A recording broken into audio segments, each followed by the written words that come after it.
Hey lovely people of the internet, I am back for another video and it is a lovely sunny day outside, so I'm feeling in a really positive, good mood, which is great for filming a YouTube video, I think. So today's video I am comparing the first Harry Potter film and the first Harry Potter book, so either whether that be Philosopher's Stone or Sorcerer's Stone, depending on where you are, but that's what I'm going to be doing. I've wanted to compare the films to the books for a little while because I think it's quite an interesting thing to do. There will be spoilers essentially, so if you've either not seen the films or you've only seen the films and not read the books, there's going to be spoilers. So yeah, warning now, but I think it's been long enough time that if there are, but yeah, and I would love to know your comments at the end of the video, so do feel free to chuck them down below. Let's get started. So firstly, my general thoughts on a comparison between the two is that I think probably out of all of them, the first book and the first film are the most similar. I mean, so much so that certain dialogue, when you read the books now, having watched the films, I can just hear it in the actors' voices because the lines are so similar. There are some subtle differences, and so I do have a few of my top differences that I want to go through, but I also have a very large amount of top similarities because they are so similar. So yes, it was an interesting one to start with, but yeah, and we'll see how that keeps going. So yeah, I'll start with my top similarities. I think that's easier. First up are a bunch of my favourite quotes both in the books and the films, and they come from the Dursleys because I think for the most part the scenes with the Dursleys right at the start in the film are spot on to the book, and there are also some really funny ones just because they are such horrible characters, but it is done so well. So it's the line of get up now from Petunia, getting Harry to wake up when he's in the cupboard under the stairs. There's the whole line from Dudley about there's only 36 presents and last year there was 37, so that's a great bit. And then Mr. Dursley being so smug and so happy when he's like, there's no post on Sunday, and then when you know what's coming, it's the best. Then next up would be Hagrid in general throughout the entire film is so spot on to the books, it's perfect. You do wonder, and I think it's possibly true that yeah, the JK had Robbie Coltrane in her head as she was coming up with Hagrid, but he does it so well, and yeah, just so much of his scenes are perfect. Yeah, and one of my favourite lines from Hagrid in the books and the films is when he's talking to Mr. Dursley and he's like, I suppose a great big mugger like yourself is going to stop him, and it's just spot on. And the pig's tail, yeah, if that had not been in the films as well as the books, that would have been a big disappointment. More things and characters that I think are spot on between the two are Diagon and Gringotts. I think they do those really, really well. And Ollivander as well. I think he's a pretty close character. So yeah, that was really good casting. I love that in both Harry gets all of the sweets on the train and then him and Ron share them. I think that's a really good scene and such a good bonding one, and it's a subtle way of if particularly in the films of getting across that yeah, Ron doesn't have much, so for Harry to do that was a great thing, and then so it's a great bonding moment. I also love the boats on the lake and your first glimpse of Hogwarts in the films. I think that does pick up on how you would imagine it when you read the books, as well as the Great Hall and the sorting ceremony. Yeah, I think that kind of whole bit is pretty good, apart from the order of the people, but otherwise yeah, pretty spot on. Oh, I also love that they kept in the lines with Nearly Headless Nick and being like, you're Nearly Headless Nick, and then it's Nearly Headless, how can you be nearly headless? And it's like, yeah, that was a good one, particularly to have the visual of when he does show them how he's nearly headless, and I think yeah, that was perfect in the films. I think the flying scene, I think that's pretty good. We missed some of Harry's sassy lines in that scene. I'll come into that with my top differences, but yeah, Harry in the books has quite a few more sassy lines, which I quite like. But otherwise, yeah, the flying scene is good, although it is a little bit more dramatic because Neville goes way further on the broom by accident. So yeah, but I think that is so much better visually. So that's kind of a similarity, but a little bit of a difference that I prefer. Then we're jumping all the way ahead and we're jumping to the third floor when they first discover the third floor. And then they're back in the common room and Hermione has her classic line of could have been killed or worse, expelled. And yeah, I'm glad they kept that in both. I think that line is a very good representation of Hermione as a whole, so it could not be included. I think the Wingardium Leviosa scene, building on that, is yeah, that's also very spot on between the books and the films, and again it kind of does show Hermione and her character quite a lot, and yeah, kind of sets the scene for how initially her personality traits grate on Ron and Harry. Although interestingly, the small difference with that is that there's emphasis on the Gar as well. It's not all about Leviosa, so yeah, that was interesting. Love how they do the snow scenes in the films. I think that does really capture visually what kind of the feel that you get from the books. It's almost slightly better because it is more visual, so yeah, I really like that. I like that they yeah, the same line Hermione has is a bit of light reading when they finally discover the book that Nicholas Flamel is in, and yeah, I think that is a good scene because it's, yeah, still showing the kind of character that Hermione is, but then Ron also gets to have a little bit of a joke about it, but it's in a more friendly way by this point, so that's really good. Again, with Hagrid being so spot on, and yeah, I just love that. I shouldn't have told you that lines that he has in both the books and the films, because I think that is, yeah, such a good Hagrid line. Now we're on to when they have gone through the trap door, and there are bits of this I like. So I like the chess scene. I think that's really good, and I almost think it's more dramatic in the films, so I think I almost prefer it. But yeah, I think between the two they are very similar, and I think they're done very well. And I do like that they kept Hermione's line about books and cleverness not being as important as friendship and bravery. I'm glad they got that, because I think that is a good moment where Hermione's like, yeah, she's owning up to, she knows what she's like, but she knows that there are good qualities that Ron and Harry also bring, so yeah. And then the big reveal scene when it's Quirrell/Voldemort and Harry, yeah, that scene's really good. Although it was interesting rereading the books and doing the comparison, that then I realised that it's more blistering of the skin is what happens to Quirrell rather than him basically turning to dust. So I thought that was quite interesting. I was like, again, it's the kind of thing that's more visual on camera, so I can kind of see where they were coming from with doing that. I like one of Dumbledore's lines right at the end. I do think Dumbledore, again, I think visually he was very good in the first films. Whether or not exact for Dumbledore, because yeah, I've got sort of one element of Dumbledore's character but maybe less of the other, but I do like they kept in the line about alas earwax. I think that is definitely an element of Dumbledore's slightly quirky humour, which is nice. I love that they kept the photo album bit in it. I think that is so touching, because after you have seen Harry see his family parents in the Mirror of Erised, yeah, I think it was just it's a lovely thing that Hagrid does, so it's really nice. And then I think the final point scene was actually pretty accurate to how it is in the books, although I'm not going to lie, at both. And now that I'm older, I do feel some sympathy for Slytherins at that point, because there was definitely some Dumbledore Gryffindor bias there. So yeah. Then on to my top differences, and there was still some, even though I would say they are very spot on between the two for the most part. There were definitely still some things that are missing that I love about I love in the books, and yeah, and some of them are like little things that it's like they could have possibly done it.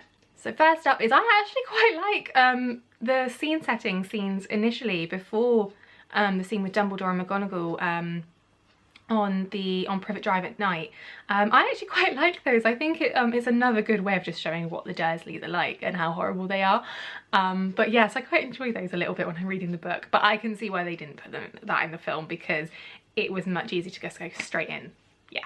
It was interesting rereading as well though, realising that the Deluminator is one called a put outer, and two is mentioned to be silver in the films rather than silver in the books rather than green. I guess the idea was more like an actual lighter, which is often like silver, but I think I like what they did with the films better, so that's interesting. I'd forgotten that Dudley does not actually end up getting trapped in the snake enclosure at the zoo, and I actually think that's better in the films. I think that's way more dramatic, and I think it is so much more dramatic that I'd forgotten it wasn't like that in the books. So yeah, partly because he's there with a friend, and yeah, it's a whole different, that scene is a little bit different in the books, but I think I prefer the film. what was interesting was, yeah, Dudley is wearing the Smeltings school uniform in one scene in the film that kind of matches up with the books, but there's no explanation of it, and there is a whole thing about the uniform and the Smelting stick that like they whack each other with. Yeah, so it's like, I kind of don't mind it's not in the films, but it's interesting that they still actually included that, but they didn't discuss it at all. The first of Harry's sass lines that doesn't make it to the film but would have been funny was when he's asked to get the post, he says, "Make Dudley get it." So yeah, that's one of his first ones, and yeah, it's kind of a shame they missed some of them. It is humorous in the books. I can see why they shortened it down, but it is humorous in the books. How many lengths Mr. Dursley does actually go to trying to stop the letters.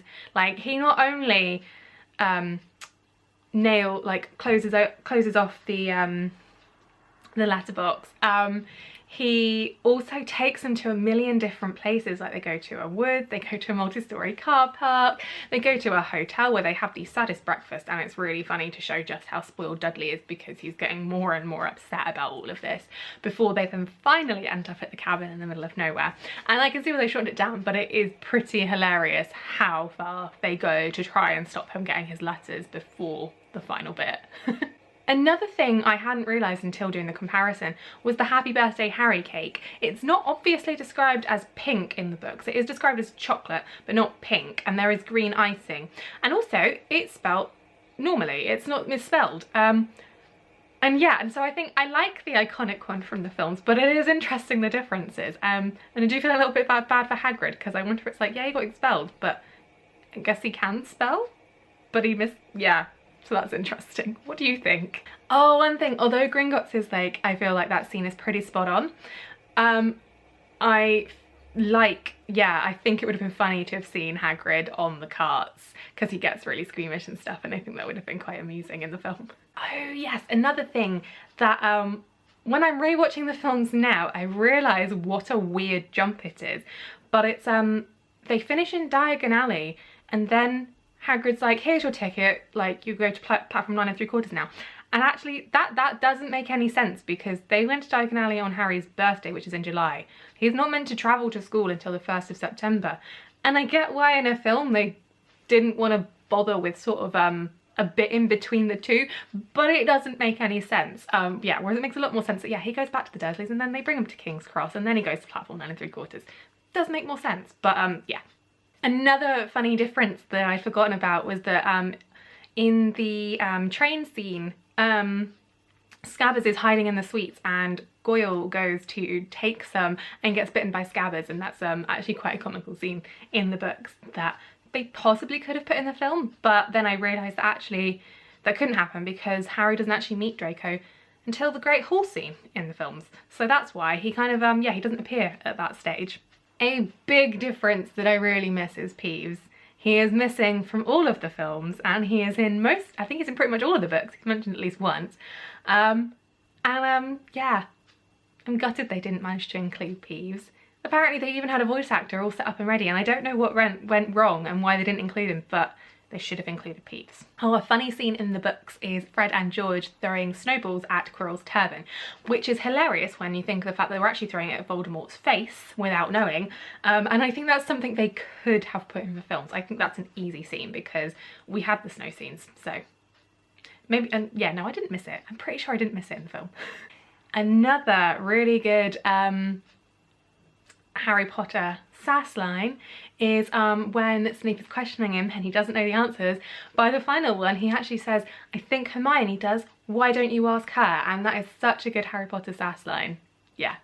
Yes, I find it interesting, and again I can see why they do it, because it was kind of cutting down the number of scenes, but there is more to how they find the third floor, whereas it is then quite funny having read the books and then watching the film pretty much straight away afterwards, is that they literally find the third floor like entirely by accident. Like, it's just the staircase moves and then they're there, which is hilarious. But yeah, whereas there is a whole other bit in the film about in the books about a midnight duel, and then they're running away from Filch and that's when they find it. Interesting. Don't know if I care about the fact that they didn't include that bit. It's kind of a much of a nothing in the books, but it's interesting that there's more of a reason as to how they accidentally stumble across the third floor. Oh, and Neville's there. Neville's there in the books. Which then brings me on to the fact that Neville, some of his scenes aren't used, and they kind of build his character. So yeah, the fact that he ends up coming along to what's supposed to be a midnight duel that doesn't happen, and then they all end up finding the third floor corridor by accident. He actually is the one who ends up at detention, not Ron, because he's more involved again around the whole dragon situation. There's another scene where Malfoy puts a leg locker curse on him, and then Harry gives him a chocolate frog, and that's how he remembers about Nicholas Flamel again. And then it kind of builds into and then there's like there's a fight scene at a Quidditch match that Neville gets involved in, which is really funny. And then it kind of explains, yeah, more by the final scene where he's standing up to them. There's been more reason as to why he's like, no, I am going to stand up to you because you told me to stand up to everyone else. But yeah, so it's kind of a shame that Neville doesn't get those scenes. And another sass line is when Harry gets his broom. And Malfoy is really annoyed that he's got a broom, and he tries to tell Professor Flitwick to get Harry in trouble, and Professor Flitwick is like, oh yeah, no, I know about that from McGonagall, and Harry's like, yeah, and it's really thanks to Malfoy here that I've got it. And yeah, another good sass line. Another thing, so apart from Neville not getting some of his scenes, is Ron, some of his like better moments being given to Hermione in the films because of the way they do it. And so the first one is that Hermione doesn't help him at all with the Wingardium Leviosa spell for the troll to defeat it, because she is literally cowering. She can't handle the pressure. So Ron just does it. And it's such a shame that Ron doesn't get that moment in the films. Something which I think they could have built a teeny bit more into, because we have Lee Jordan's commentary at the Quidditch matches, but we don't get some of the really, really funny lines that he has, because he often goes really off-piece and is really biased. But yeah, so I wish they'd just put just a little bit more Lee Jordan commentary that's funny in the books into the film. At Christmas, although I quite like Christmas in the Great Hall, sort of like when we see the decorations in the films and the common room and stuff, I think that's really good between the books and the films. But I miss the wizard crackers. They're really good fun in the books, and if you haven't read the books, I don't think you ever see wizard crackers, and they're really cool. Yes, I alluded to this earlier. I really like that Harry actually sees his whole family in the Mirror of Erised, not just his parents beside him. I get why they did that for a film, because that's casting. But I quite like the fact that he has lots of family members, and I think that's really cool. Now we're moving on to through the trapdoor scenes again. We're getting near to the end, and it's an interesting difference between the books and the films that they actually use magic. They actually use music themselves to put Fluffy back to sleep before they jump through, but I do think it's more dramatic the way they do it, that it's just the music that was playing just stops and then they have to really jump really quickly down, whereas that scene is a little bit more calm in the book, which is interesting. Another example where things were swapped around and changed, and so Ron doesn't get his sort of more helpful moment with the Devil's Snare that he gets in the books, which is where Hermione again is panicking and she's completely forgetting that she's even a witch and that she can do magic to use like lights or flames or whatever to defeat the Devil's Snare. And Ron is the one who snaps her out of it. And I worked out rereading and watching this time why they did that, and it's because they don't include the potion scene, which is where Hermione gets her really big shining moment in helping with the challenges. So I think that's why they switched it up. But it's just a shame because it's Ron gets a little bit of that through the books and the films, that they take away some of his more important bits and Hermione gets more of them. Yeah, I find it quite funny in the books that when Dumbledore comes to see Harry when he's in the hospital wing and like says about his presents, the other thing he mentions in the books is that Fred and George tried to send him a lavatory seat, which I think, yeah, it's just very classic Fred and George, and they probably could have put at least a little bit of those lines into it, which would have been quite funny. And then my last difference, and I can't decide which way around I prefer it to be, because the ending in the film, it still has some of the humour, but it has the more emotional bit, and I think I quite like that. And then you get the funny line of Hagrid being like, Dudley doesn't know that you can't do magic at home. Whereas it actually, in the books, it ends all the way back at King's Cross, and you get the controversy, don't know if that's the right word, of the Weasleys and the Dursleys sort of next to each other, not really meeting, and then you get the funny line of Harry being like, Dudley doesn't know I'm not allowed to do magic, which is quite funny. Yeah, so I think that one is just more humorous, whereas the other one has a little bit more of emotion to it, which I quite like. So yeah, I think I just prefer the film ending.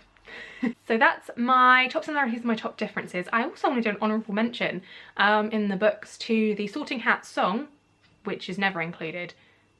I think there's a Sorting Hat song in some of the other books, not just the first book. And then also to the Hogwarts school song, which I think is only mentioned in the first book. And is incredibly random, very odd.